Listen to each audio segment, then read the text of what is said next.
елімізде алғашқы рет ұйымдастырылып отырған Шайқас 2026 әскери инженерлік чемпионатын қорытынды шегіне жеттік.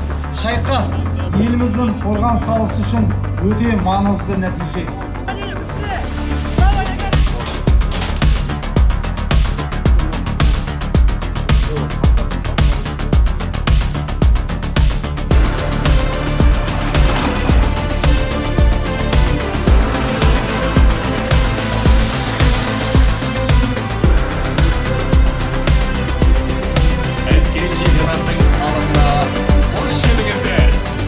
Қазақстанның көк байрағы биікте желбірей берсін.